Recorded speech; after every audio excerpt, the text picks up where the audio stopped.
Selamat pagi, salam sejahtera bagi kita semua. Perkenalkan, nama saya Malayani Ripka Mangunsong dengan nomor NPM 2019610271 dari kelas Manajemen 3G. Nah, di sini saya akan menjelaskan sejarah perekonomian Indonesia. Baiklah, langsung saja kita ke penjelasannya ya, guys.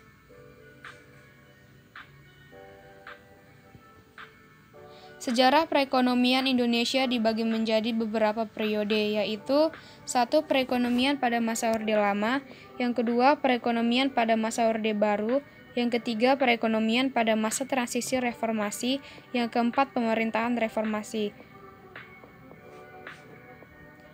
Nah, dari keempat poin ini saya akan menjelaskan satu persatu ya guys. Langsung saja kita ke penjelasan yang pertama, yaitu perekonomian pada masa Orde Lama,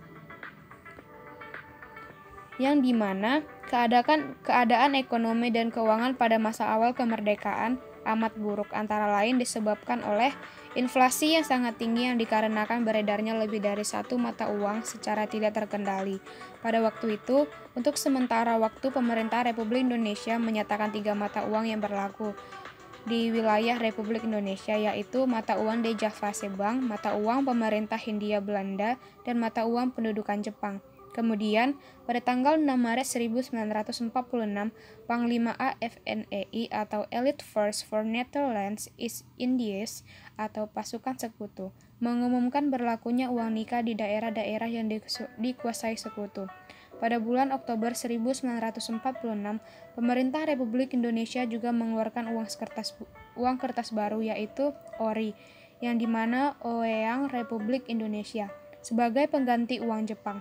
Berdasarkan teori moneter, banyaknya jumlah uang yang beredar mempengaruhi kenaikan tingkat harga. Adanya blokade ekonomi oleh Belanda sejak bulan November 1945 untuk menutup pintu perdagangan luar negeri Republik Indonesia. Selanjutnya di sini saya akan menjelaskan usaha-usaha yang dilakukan untuk mengatasi kesulitan ekonomi tersebut. Yang pertama adalah program pinjaman nasional yang dilaksanakan oleh Menteri Keuangan Insinyur Soeratman dengan persetujuan BP KNIP dilakukan pada bulan Juli 1946. Yang kedua adalah upaya menembus blokade dengan diplomasi beras ke India, mengadakan kontak dengan perusahaan swasta Amerika, dan menembus blokade Belanda di Sumatera dengan tujuan ke Singapura dan Malaysia. Yang ketiga, Konferensi Ekonomi Februari 1946 dengan tujuan untuk memperoleh kesepakatan yang bulat dalam menanggulangi masalah-masalah ekonomi yang mendesak, yaitu masalah produksi dan distribusi makanan, masalah sandang, serta status dan administrasi perkebunan. Yang terakhir, pembentukan Planning Board atau Badan Perancang Ekonomi pada tanggal 19 Januari 1947. Di sini saya akan menjelaskan masa demokrasi liberal pada tahun 1950 sampai 1957, yang dimana masa ini disebut masa liberal karena dalam politik maupun sistem ekonominya menggunakan prinsip-prinsip liberal. Perekonomian diserahkan pada pasar sesuai teori mazhab klasik yang menyatakan laissez-faire, laissez-passer. Padahal, pengusaha pribumi masih lemah dan belum bisa bersaing dengan pengusaha non-pribumi, terutama pengusaha Cina. Pada akhirnya, sistem ini hanya memperburuk kondisi perekonomian Indonesia yang baru merdeka. Usaha-usaha yang dilakukan untuk mengatasi masalah ekonomi adalah: yang pertama, menurut Gunting Syarifuddin, yaitu pemotongan nilai uang atau centering 20 Maret 1950 untuk mengurangi jumlah uang yang beredar agar tingkat harga turun. Yang kedua, nasionalisasi De-Javase Bank menjadi Bank Indonesia pada 15 Desember 1951 lewat Undang-Undang Nomor 24 Tahun 1951 dengan fungsi sebagai bank sentral dan bank sirkulasi. Yang ketiga adalah pembatalan sepihak atau hasil-hasil KMB, termasuk pembubaran Uni Indonesia Belanda. Selanjutnya masa demokrasi terpimpin 1959 sampai 1967. Sebagai akibat dari Dekret Presiden 5 Juli 1959, maka Indonesia menjalankan sistem demokrasi terpimpin dan struktur ekonomi Indonesia menjurus pada sistem etatisme. Segala-galanya diatur oleh pemerintah. Dengan sistem ini diharapkan akan membawa pada kemakmuran bersama dan persamaan dalam sosial, politik, dan ekonomi, atau mazhab sosialisme. Akan tetapi, kebijakan ekonomi yang diambil pemerintah di masa ini belum mampu memperbaiki keadaan ekonomi Indonesia. Yang pertama itu, devaluasi yang diumumkan pada 25 Agustus 1959 menurunkan nilai uang sebagai berikut. Uang kertas pecahan Rp500 menjadi Rp50, uang kertas pecahan Rp1.000 menjadi Rp100, dan semua simpanan di bank yang melebihi Rp25.000 dibekukan. Yang kedua, pembentukan deklarasi ekonomi atau DEKON untuk mencapai tahap ekonomi sosialis Indonesia dengan cara terpimpin. Dalam pelaksanaannya justru mengakibatkan stagnasi bagi perekonomian Indonesia. Bahkan pada 1961 sampai 1962, harga barang-barang naik menjadi 400%. Yang ketiga adalah devaluasi yang dilakukan pada 13 Desember 1965. Menjadikan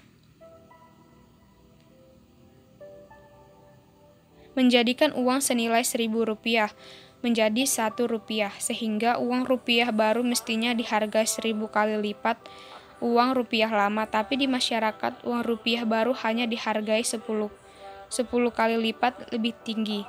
Maka tindakan pemerintah untuk menekan angka inflasi ini malah meningkatkan angka inflasi. Nah, yang ketiga ini pun mengalami kegagalan dalam berbagai tindakan moneter. Itu diperparah karena pemerintah tidak menghemat pengeluaran-pengeluarannya. Pada masa ini, banyak proyek-proyek mercusuar yang dilaksanakan pemerintah, dan juga sebagai akibat politik konfrontasi dengan Malaysia dan negara-negara barat. Hal ini juga salah satu konsekuensi dari pilihan menggunakan sistem demokrasi terpimpin, yang bisa diartikan bahwa Indonesia berkilat ke timur atau sosialis, baik dalam politik, ekonomi, maupun bidang-bidang lainnya. Oke, sekarang saya akan menjelaskan bagian yang kedua, yaitu perekonomian pada masa Orde Baru. Pada awal Orde Baru, stabilisasi ekonomi dan stabilisasi politik menjadi prioritas utama. Program pemerintah berorientasi pada usaha pengendalian inflasi, penyelamatan keuangan negara, dan pengamanan kebutuhan pokok rakyat. Pengendalian inflasi mutlak dibutuhkan karena pada awal 1966 tingkat inflasi kurang lebih 650% per tahun.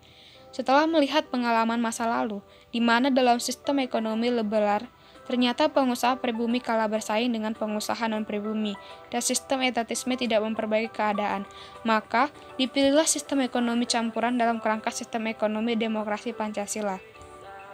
Hal ini merupakan praktek dari salah satu teori Keynes tentang campur tangan pemerintah dalam perekonomian secara terbatas. Jadi, dalam kondisi-kondisi dan masalah-masalah tertentu, pasar tidak akan dibiarkan menentukan sendiri. Kebijakan ekonominya diarahkan pada pembangunan di segala bidang, tercermin dalam 8 jalur pemerataan. Kebutuhan pokok, pendidikan dan kesehatan, pembagian pendapatan, kesempatan kerja, kesempatan berusaha, partisipasi wanita dan generasi muda, penyebaran pembangunan, dan peradilan. Semua itu dilakukan dengan pelaksanaan pola umum pembangunan jangka panjang 25-30 tahun. Secara periodik, 5 tahun yang disebut pelita atau pembangunan 5 tahun, hasilnya pada tahun 1984, Indonesia berhasil swasembada beras, penurunan angka kemiskinan, perbaikan indikator kesejahteraan rakyat seperti angka partisipasi pendidikan, dan penurunan angka kematian bayi, dan industrialisasi yang meningkat pesat. Pemerintah juga berhasil mengalahkan preventive check untuk menekan jumlah kelahiran lewat KB dan pengaturan usia minimum orang yang akan menikah. Namun, dampak negatifnya adalah kerusakan serta pencemaran lingkungan hidup dan sumber-sumber daya alam, perbedaan ekonomi antar daerah, antar golongan pekerjaan, dan antar kelompok dalam masyarakat terasa semakin tajam, serta penumpukan utang luar negeri. Di samping itu, pembangunan menimbulkan konglomerasi dan bisnis yang syarat korupsi, kolusi, dan nepotisme. Pembangunan hanya mengutamakan pertumbuhan ekonomi tanpa diimbangi kehidupan politik, ekonomi, dan sosial yang adil. Sehingga meskipun berhasil meningkatkan pertumbuhan ekonomi, tapi secara fundamental, pembangunan nasional sangat rapuh. Akibatnya, ketika terjadi krisis yang merupakan imbas dari ekonomi global, Indonesia merasakan dampak yang paling buruk. Harga-harga meningkat secara drastis, nilai tukar rupiah melemah dengan sangat cepat, dan menimbulkan berbagai kekacauan di segala bidang, terutama bidang ekonomi. Selanjutnya saya akan menjelaskan poin yang ketiga, yang dimana perekonomian pada masa transisi reformasi. Pada bulan Mei 1997, nilai tukar BET Thailand terhadap dolar Amerika Serikat mengalami suatu goncangan yang hebat, hingga akhirnya merembet ke Indonesia dan beberapa negara Asia lainnya. Rupiah Indonesia mulai terasa goyang pada bulan Juli 1997. Sekitar bulan September 1997, nilai tukar rupiah terus melemah, hingga pemerintahan Orde Baru mengambil beberapa langkah konkret, antaranya menunda proyek-proyek dan membatasi anggaran belanja negara. Pada akhir pemerintah mencapai 23 miliar US dollar dan pencabutan izin usaha 16 bank swasta yang dinilai tidak sehat. Pemerintah Indonesia tidak melakukan reformasi sesuai kesepakatan dengan IMF. IMF pencairan pinjaman angsuran 2 diundur. Selanjutnya,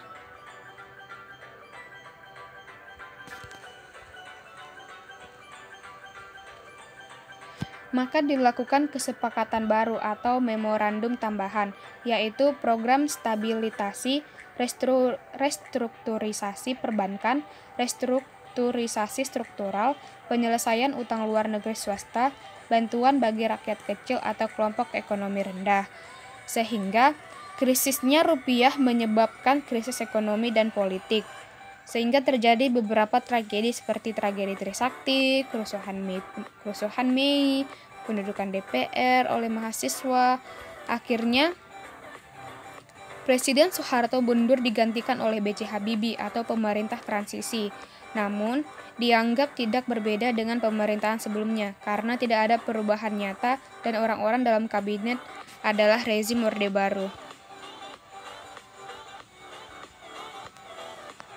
Baiklah, kita akan masuk penjelasan yang keempat, yang dimana pemerintahan reformasi. Nah, saya akan menjelaskan. Era reformasi dimulai ketika Orde Baru berakhir. B.J. Habibie yang mengawali masa reformasi membuat kebijakan yang diutamakan untuk mengendalikan stabilitas politik. Pada masa kepemimpinan Presiden Abdurrahman Wahid pun belum ada tindakan yang cukup berarti untuk menyelamatkan negara dari keterpurukan.